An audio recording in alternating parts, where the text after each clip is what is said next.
Bismillahirrahmanirrahim. Assalamu alaikum dear students. How are you all? Hope you all are fine and doing great.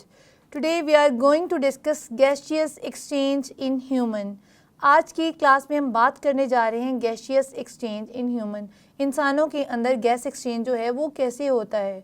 In humans and higher animal, the respiration is carried out or gas exchange is carried out by a specific system which is called respiratory system. ठीक है, उस system को हम क्या कहते हैं? Respiratory system. The respiratory system is divided into two parts. ठीक है, इसको टू पार्ट्स में डिवाइड किया जाता है. जो पहला होता है उसको हम कहते हैं air passageways and the second one is lungs. अब बात करते हैं एयर पैसेजवेज की. Air passageways are consist of those parts from where air takes in the human body and then it takes out of the human body. ठीक है, ये जो air पैसेजवेज हैं ये उन तमाम रास्तों से, उन तमाम पार्ट से मिलके बने होते हैं जहाँ से एयर जो है वो हमारी बॉडी के अंदर जाती है, हमारी बॉडी पार्ट्स तक जाती है और फिर हमारी बॉडी से ये बाहर रिलीज़ होती है. ठीक है, it consist of all parts from where air takes in. Air takes in the body and also takes out of the body. ठीक है, out. ठीक है, एयर पैसेजवेज में वो तमाम पार्ट्स आ जाते हैं ह्यूमन बॉडी के जहाँ से एयर हमारी बॉडी में दाखिल होती है और हमारी बॉडी से जो है तमाम सेल तक जाने के बाद हमारी बॉडी से वापस बाहर आती है. जैसे कि हम सांस कहाँ से लेते हैं? नाक से. ठीक है, तो एयर हमारी नोज़ से हमारी बॉडी में एंटर होती है. The first one is nose. ठीक है, nose encloses nasal cavity. Nose के अंदर क्या होता है? नेज़ल कैविटी होती है. ये एक एरिया होता है आपकी नाक के अंदर. ठीक है, जिसको हम नेज़ल कैविटी कहते हैं. ठीक है, अब आपकी जो नेज़ल कैविटी होती है इसको हम टू पोर्शंस में डिवाइड करती हैं बाय अ वॉल.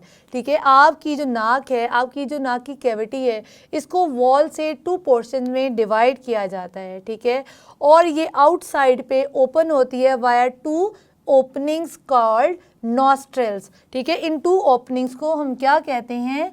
नॉस्ट्रल्स. ठीक है, इन नॉस्ट्रल से एयर जो है हमारी नाक के अंदर जाती है और नेज़ल कैविटी से क्या होता है वो हमारे फेरिंग्स तक जाती है. अब बात करते हैं नोज़ की. नोज़ के अंदर क्या होता है? फाइन लेयर होती है हेयर की. ठीक है, बहुत बारीक बारीक छोटे छोटे आपकी नाक के अंदर बाल होते हैं और म्यूकस भी होता है. अब इनका फंक्शन क्या होता है? अल्लाह ताला ने हमारी नाक के अंदर फाइन हेयर और म्यूकस क्यों रखी है? जो फाइन हेयर होती है उसका ये फंक्शन होता है, हेयर जो होते हैं वो ट्रैप करते हैं डस्ट पार्टिकल को. ट्रैप किस चीज़ को करते हैं? डस्ट पार्टिकल को. जो हवा के साथ हमारी नाक के अंदर या हमारी बॉडी के अंदर डस्ट पार्टिकल जा रहे होते हैं, हमारी नाक के जो बाल होते हैं उसको ट्रैप कर लेते हैं और उसको हमारी बॉडी में नहीं जाने देते. ठीक है, अब जो म्यूकस होती है इसका क्या फंक्शन होता है? म्यूकस की बेसिकली टू फंक्शंस होते हैं. The first one is moisten. ये मॉइस्ट करती है हमारी नाक के एरिया को. ठीक है, मॉइस्टन. And temperature balance. ये क्या करती है? Second one is temperature balance. अब इसका क्या मतलब है? इसके टू फंक्शन हैं. The first one is moisten the nose and the second one is temperature balance. Moist आपकी नाक को इसलिए कि आपकी जो भी डस्ट पार्टिकल ट्रैप हुए हैं वो इधर उधर ना जाएं. ठीक है, उसको ये ट्रैप कर दे. एक तो नम कर देता है आपकी नाक को और दूसरा आपकी हवा के टेम्परेचर को, जो बाहर से एयर आ रही होती है हमें नहीं पता उसका टेम्परेचर क्या होता है, उस टेम्परेचर को आपकी बॉडी के इंटरनल टेम्परेचर के साथ जो है वो बैलेंस कर देता है. मतलब अगर एयर टेम्परेचर ज़्यादा है, आप गर्मी में सांस ले रहे हो, तो आपकी नाक में जो है जो म्यूकस होता है वो उस टेम्परेचर को आपकी बॉडी के टेम्परेचर के बराबर कर देता है. So it is very important. ठीक है, जो आपकी नाक में म्यूकस होता है और आपकी नाक में जो हेयर होते हैं they both have very very important function. ठीक है, तो ये आपसे क्वेश्चन भी पूछा जा सकता है, what is the function of mucus and hair line in your nose. ठीक है, उसके बाद बात करते हैं फेरिंग्स की. जो नोज़ होती है वहाँ से सांस जो है वो नेज़ल कैविटी में जाता है, नेज़ल कैविटी से जो है वो फेरिंग्स तक जाता है वाया टू ओपनिंग्स. जो 2 ओपनिंग्स होती हैं उनको हम इंटरनल नॉस्ट्रल्स कहते हैं। क्या कहते हैं? Internal nostrils. ठीक है, आपकी नाक के पिछली तरफ से 2 ओपनिंग्स जो फेरिंक्स के अंदर खुलती हैं उनको इंटरनल नॉस्ट्रल कहते हैं, जैसा कि आप देख सकते हैं। ठीक है, अब जो इंटरनल नॉस्ट्रल से हवा जो है वो जो है एक पैसेज वे में आती है जिसको हम फेरिंक्स कहते हैं। ठीक है, फेरिंक्स क्या होता है? ये मस्कुलर पैसेज होता है, मसल्स का बना हुआ एक पैसेज होता है जो कॉमन होता है फूड और एयर के लिए। ठीक है, आपकी मुंह से जो खाना जाता है और आपकी नाक से जो सांस अंदर जाता है, उन दोनों के लिए एक कॉमन पैसेज वे होता है जिसको हम क्या कहते हैं? फेरिंक्स कहते हैं। ठीक है, अब फेरिंक्स जो होता है at the floor of pharynx, pharynx के एंड पे एक ओपनिंग होती है, जैसा कि आप देख सकते हैं। इस ओपनिंग को हम ग्लॉटिस बोलते हैं। इस ओपनिंग को हम क्या बोलते हैं? ग्लॉटिस बोलते हैं। ठीक है, it open into the oesophagus and larynx. ठीक है, ये जो ओपनिंग होती है कहाँ ओपन करती है? एसोफेगस में भी और लेरिंग्स में भी। और इसके ऊपर एक फ्लैप ऑफ टिश्यू होता है जो कि आपको नज़र आ रहा है। इस फ्लैप ऑफ टिश्यू को हम एपिग्लॉटिस बोलते हैं। एपिग्लॉटिस का ये फंक्शन होता है कि जब आपने खाना खाना हो, जब आपने फूड निगलनी हो, तो जो एपिग्लॉटिस है ये आपके लेरिंग्स को बंद कर देता है, जैसा कि आप इस एनिमेशन में देख सकते हैं। जब आपने फूड को निगलना है तो एपिग्लॉटिस जो कि एक ढक्कन की तरह से स्ट्रक्चर होता है, ये लेरिंग्स के ऊपर आ जाता है ताकि कोई भी फूड पार्टिकल आपकी सांस की नाली में ना जा सके। और इसी तरह से whenever you want to take in the air, जब आपने सांस लेना होता है तो ये जो एपिग्लॉटिस होता है ये एसोफेगस के ऊपर आ जाता है, उसको कवर कर देता है ताकि जो सांस है वो आपकी एसोफेगस में नहीं जाए। It is a balance between larynx and oesophagus. ठीक है, इस तरह से जो है लेरिंग्स और एसोफेगस जो है वो प्रॉपरली अपना फंक्शन परफॉर्म करते हैं with the help of glottis. ठीक है, ये क्या होता है? Small opening eight the floor of pharynx. किसके फ्लोर पे होती है? फेरिंक्स के फ्लोर पे होती है। ठीक है, अब ये जो फेरिंक्स होता है वो एक्सटेंड करता है and it lead into larynx. ठीक है, वो किससे एक्सटेंड करता है? इस ग्लॉटिस के जरिए लीड करता है एक ट्यूब के अंदर जिसको हम लेरिंग्स कहते हैं। The pharynx lead to the larynx via an opening which is called glottis. ठीक है, ये जो ग्लोटिस होता है at the floor of pharynx होता है, एक छोटी सी ओपनिंग होती है जो लेरिंग्स में जाती है। ठीक है, अब ये जो लेरिंग्स क्या होता है? It is a box like structure. ठीक है, ये बॉक्स की तरह से स्ट्रक्चर होता है जो कार्टिलेज का बना होता है। किस चीज़ का बना होता है? कार्टिलेज। ठीक है, ये कार्टिलेज का बना हुआ बॉक्स लाइक स्ट्रक्चर होता है, इसको हम वॉइस बॉक्स भी कहते हैं। Larynx is also called voice box. अब हम इसको वॉइस बॉक्स क्यों कहते हैं? क्योंकि हमारी आवाज़ यहीं प्रोड्यूस होती है। कैसे प्रोड्यूस होती है? अब ऐसा होता है आपका जो लेरिंग्स होता है वहाँ से 2 pair of fibrous band stretch out. ठीक है, 2 पेयर होते हैं फाइब्रस बैंड के, वो स्ट्रेच आउट करते हैं। यूँ आपका ये होता है, ये यूँ पेयर होते हैं जो स्ट्रेच आउट करते हैं, इनको हम वोकल कॉर्ड्स कहते हैं।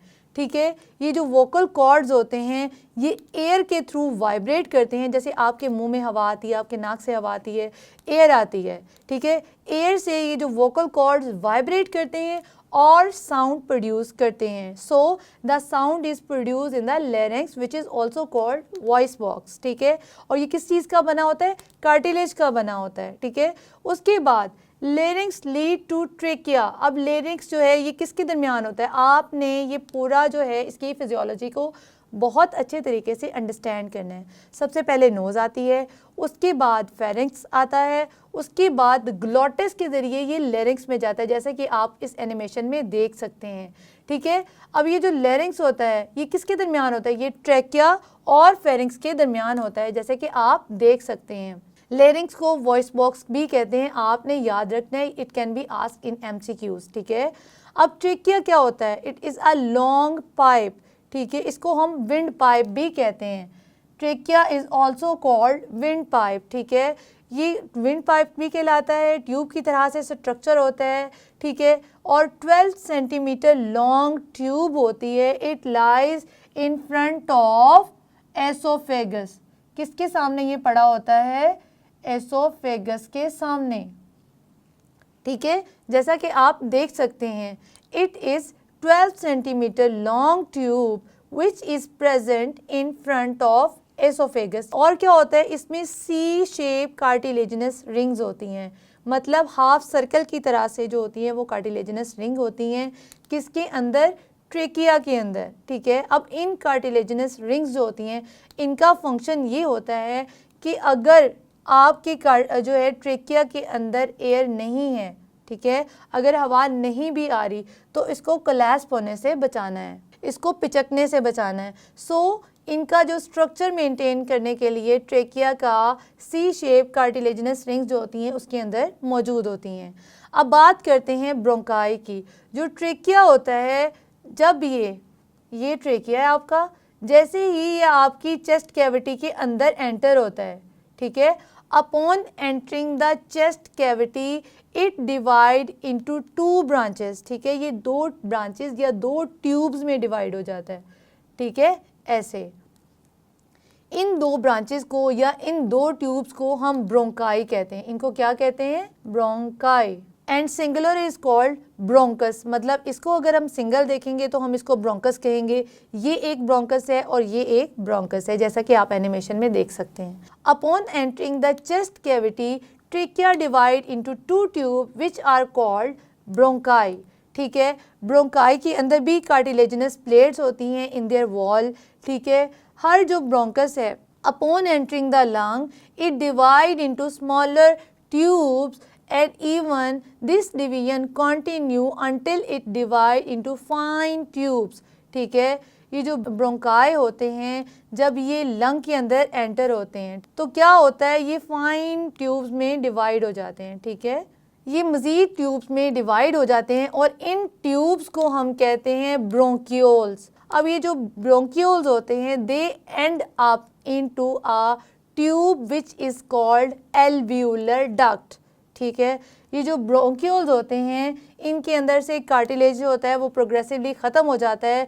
अब ये जो ब्रोंकियोल्स होते हैं ये end up into fine tubules which are called alveolar duct. अब ये जो एल्वियोलर डक्ट होती हैं ये एंड अप करती हैं into cluster of pouches which are called alveoli.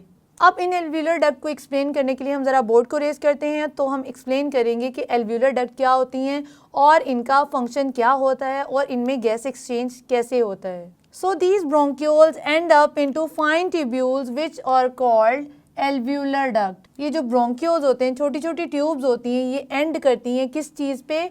Alveolar duct पे, जो कि ट्यूब की तरह से होते हैं। अब ये जो एल्वियोलर डक्ट है इनमें कोई कार्टिलेज नहीं होता और they end up into cluster of pouches. These alveolar duct end up into cluster of pouches which are called alveoli. इनको हम क्या कहते हैं? alveoli कहते हैं।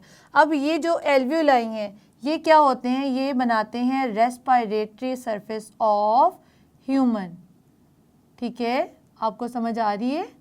ये जो alveoli होते हैं ये respiratory surface होते हैं, किनकी? ह्यूमंस की और हायर एनिमल्स की, ठीक है।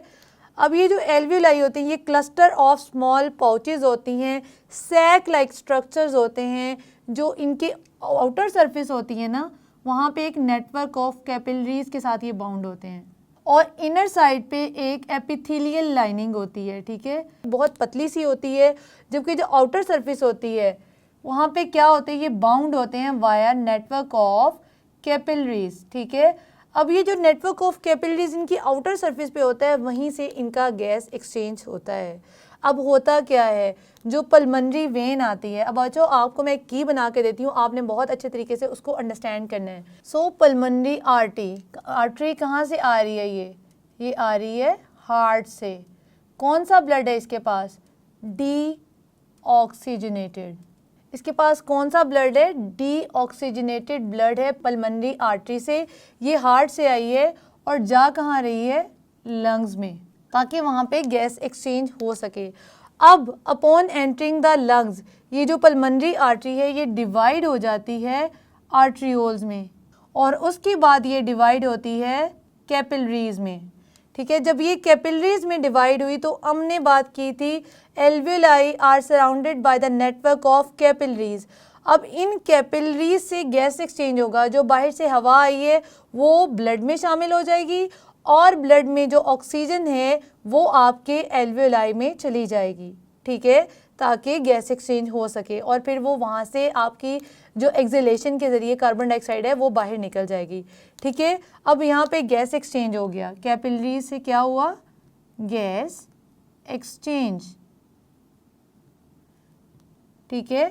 अब क्या होगा, यही कैपिलरीज जो हैं ये ज्वाइन करेंगी और वेन्यूल्स बना देंगी, ठीक है। अब ये जो वेन्यूल्स हैं ये आपस में मिलेंगे तो वेन बनाएंगे, और ये कौन सी वेन होगी, ये पल्मोनरी वेन होगी जो कि लंग्स से आ रही। जहाँ पे पल्मोनरी का वर्ड यूज़ होगा मींस ये या तो लंग्स की तरफ जा रही है या लंग्स से ये वापस आ रही है, ठीक है। ये जो वेन्यूल्स हैं ये मिलके पल्मोनरी वेन बनाएंगे, जिनमें कौन सा ब्लड है, ऑक्सीजनेटेड ब्लड है, मतलब ऐसा ब्लड जिसमें ऑक्सीजन होती है और कार्बन डाइऑक्साइड रिलीज़ हो गई होती है।